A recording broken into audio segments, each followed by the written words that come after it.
In 2009, unusually powerful flares are happening in the sun's atmosphere. This is noticed by Dr. Helmsley, who travels to India to discuss things with astrophysicist Tsunami. Together they visit a copper mine, where they use an elevator that takes them 11,000 feet underground. In the mine's lab, Tsunami shows Helmsley that the current solar flares are the biggest in history and are causing the Earth's core to heat up, which he proves by opening a tank full of boiling groundwater. Fearing a global catastrophe, Helmsley rushes back to the USA to interrupt an important gala and reports the issue to Anheuser, the head of the presidential administration. 6 months later in 2010, US President Wilson tells the G8 summit about the upcoming end of the world. The information doesn't reach the general public, but the most powerful people in the world start making plans. In the Tibetan Valley, they start building large ark ships for the elite chosen ones, but they tell the locals that they're building a dam. They relocate anyone that can't work and only people with certain skills are allowed to stay. In 2011, the ark tickets are being sold to the elite for €1 billion each. In the Louvre, Wilson's daughter Laura meets with the museum director to replace the Mona Lisa with a fake one and protect it from fanatics. In 2012, the general public still doesn't know the truth, but newscasts begin talking about the Mayan calendar and how many people believe the end of the world is coming, to the point where they're self-deleting in groups. Cracks are appearing on the streets of California, but nobody takes them seriously, blaming them on a mini quake. At the harbor, the passengers of a cruise are alarmed when the ship sinks a bit in the water. Later in the evening, Laura is called by the director of the Louvre, who informs her they've been lied to about the reason they moved the art and that he'll appear at a press conference to tell everyone the truth. Before he can say more, his car suddenly blows up and kills him. In the White House, Helmsley and Anheuser inform Wilson that their calculations were wrong and that the end of the world is coming faster than they expected. They're interrupted by Laura, who wants to know why the organization she works for is a sham. Wilson has no choice but to tell her the truth. Meanwhile, Jackson takes his kids on a family trip to Yellowstone. They're surprised to see a bunch of helicopters flying by and that the lake area has been fenced, but they ignore the warning signs and just climb over it. When they reach the lake, they're shocked to discover it's dried out and there are dead animals around it. While a weird man called Charlie secretly watches them from the forest, the military arrives and takes the family away to their base. Helmsley tells Jackson that they're geologists investigating what happened to the lake and that the area is unstable, so Jackson should take the kids away. After the family leaves, Helmsley calls Tsunami, who informs him he had to seal off the mine and he's been receiving similar data from other countries. The Earth's crust has begun destabilizing, so evacuation must get started.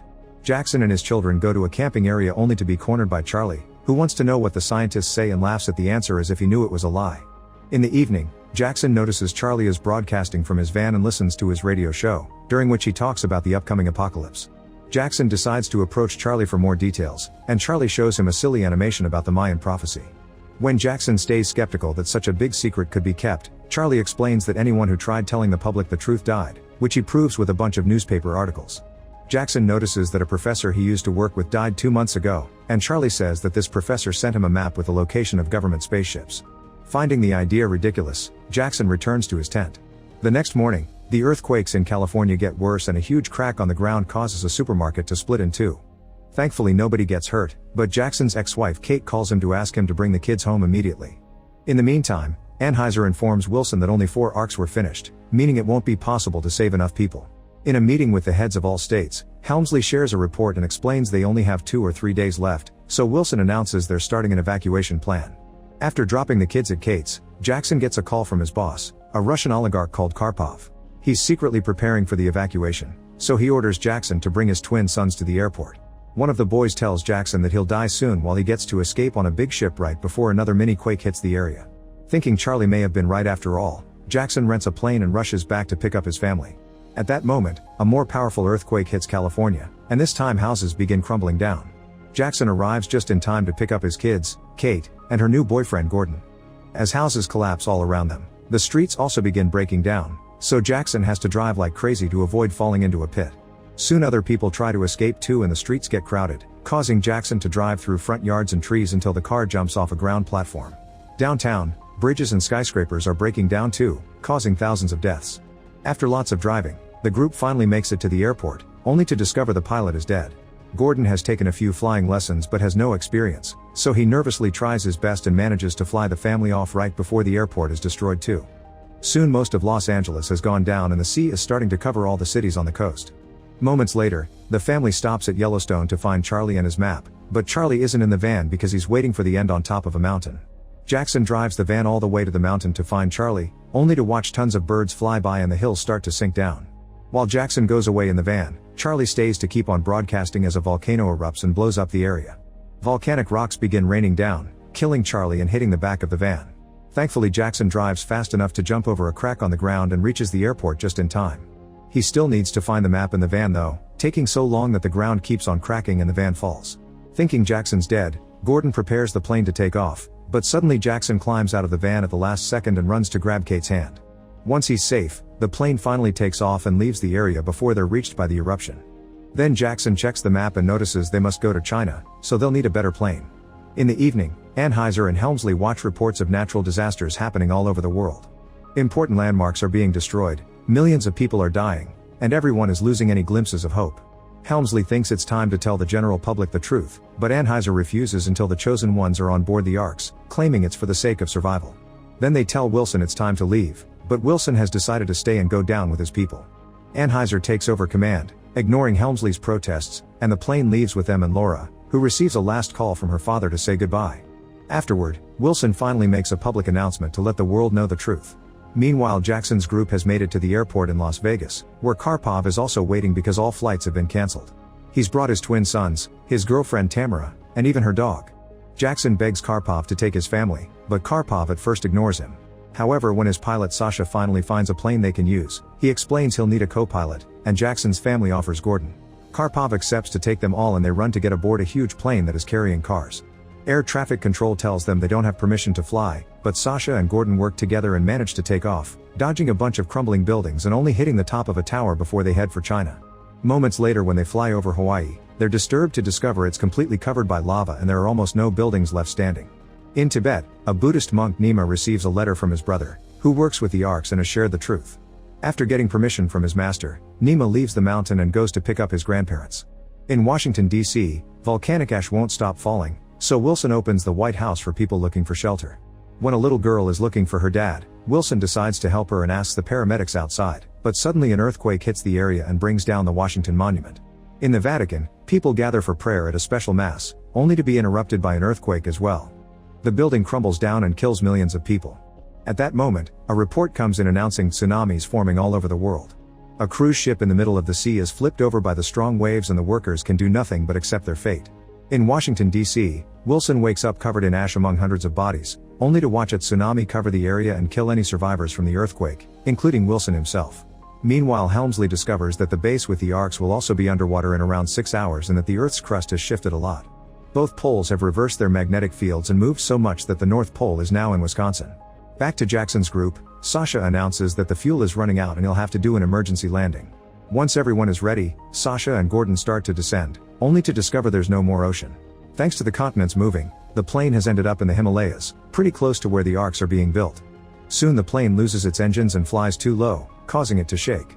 Landing will be very difficult, so Sasha asks everyone to get into a car and exit through the cargo area. At first Gordon helps Sasha, but the pilot tells Gordon to join the others. The families go out together in a car that lands safely thanks to the snow, but all the other vehicles fly out and crash. Sasha manages to land the plane, but unfortunately it slides on ice and falls off a cliff, instantly exploding and killing Sasha.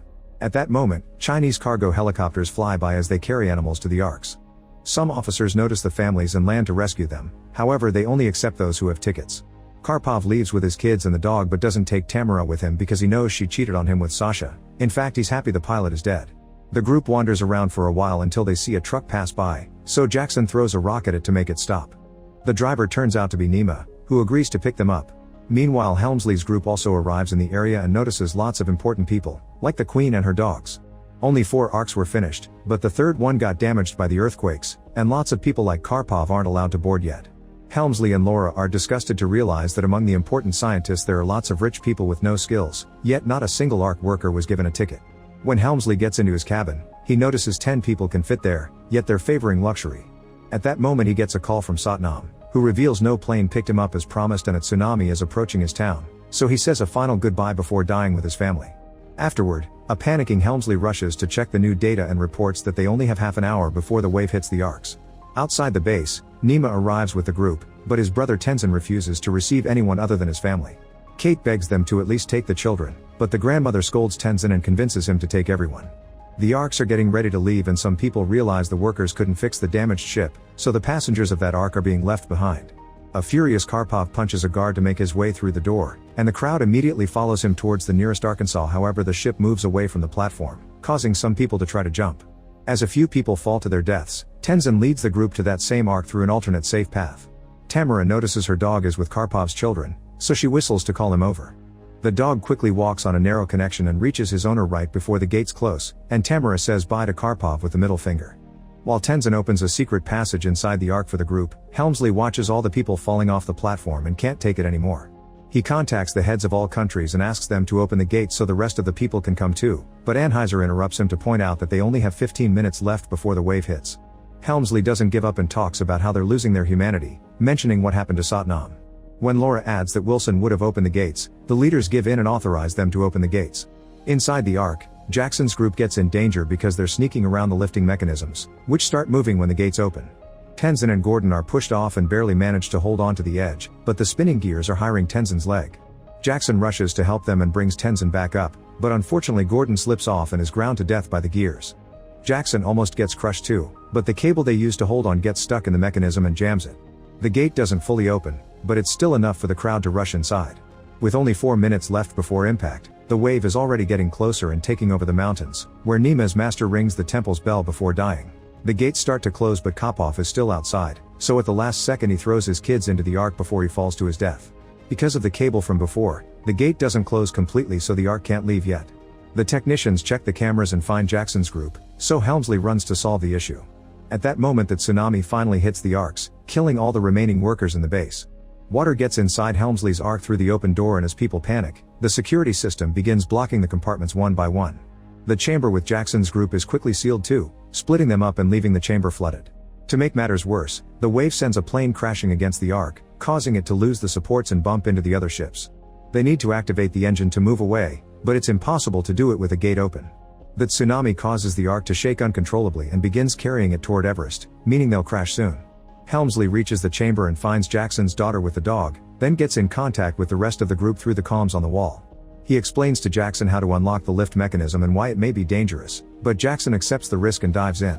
When Kate is distracted helping Tenzin's injury, her son follows Jackson against his father's wishes and turns out to be helpful. He holds the flashlight so Jackson can use both hands. After lots of struggle, he finally pulls out the cable right as the bottom of the ark hits a rock formation. The gate finally closes and the technicians can start the engine, however the ship is moving too fast to turn it around in time. The ark begins colliding against the mountain and huge rocks begin falling on top of it, cracking a few of the windows. Thankfully the reverse motion activates before bigger damage happens and the ark moves away from the mountain as everyone celebrates and Jackson reunites with his family. Afterward, years start being counted as after the flood. On day 27 of month 1, Helmsley and Laura share their first kiss. At that moment, the captain announces that the skies are clear, so people finally get to step outside to see the sun again.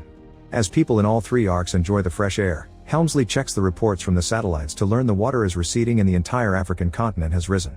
The arks immediately head there to start a new life. Make sure to subscribe and turn on notifications so you can watch more videos like this. Thanks for watching.